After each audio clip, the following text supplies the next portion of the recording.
उद्धव ठाकरेंची पत्रकार परिषद आज पार पडली। या पत्रकार परिषदेतून उद्धव ठाकरेंनी सत्ताधाऱ्यांवर टीका केली आहे। कालच्या निकालानं सत्ताधाऱ्यांनाच घाम फुटलाय। आता मात्र भाजप जमिनीवरची मुळात पक्षच नव्हता भाजप कधीच, त्यामुळे भाजप जमिनीवरच्या शिवसेनेला कधीही संपवू शकत नाही असं देखील उद्धव ठाकरे म्हणतायत। यश शिवशक्तीने मिळवलेले आहे, त्या निकालाने सत्ताधारी पक्षाला तर घाम फोडला आहे नक्कीच। या निवडणुका फार विचित्र किंवा अत्यंत घाणेरड्या पद्धतीने सत्ताधारी पक्षाकडून लढवल्या गेल्या।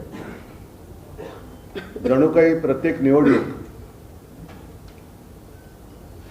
ही निवडणूक म्हणजे अगदी त्यांच्या जीवन मारण्याचा प्रश्न आहे। अशा पद्धतीने ते साम दाम दंडभेद याच्या पलीकडे जाऊन सर्व काही त्यांनी वापर केला। धाक धपटशा, पैशाची लालूच दाखवली, आमिष दाखवलं। काही जणांना आमच्या शिवसैनिकांना तडीपार करण्याच्या नोटिसा केल्या, काही जणांना अटका तिकडे झाल्या, काही ठिकाणी दंगली भडकवण्याचे प्रयत्न झाले। आणि त्यांनी जे काही पैशाचा वाटप केला गेल्या 4 दिवसांमध्ये निवडणुकीच्या आधी, तो 4 दिवसापुरता वाटप नव्हता, गेले 4 वर्ष हे पैसा पेरत होते। हा पैसा येतो कुठून? या पैशाचा सोर्स, त्या सोर्सच्या मागे ईडी, इन्कम टॅक्स, सीबीआय लागत कसे नाही? आणि एवढं करूनही जो अमाप पैसा वाटला जातो, शेवटी आम्ही हरलोय असं काय माझी मानसिकता नाहीच आहे।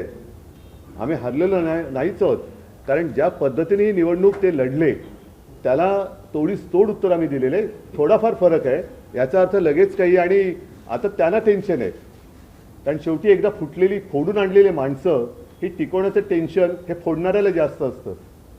मला नाही आहे टेन्शन नाही, पण विश्लेषण तुम्ही लोक करतायत ना, तेच विश्लेषण आम्ही बघतोय।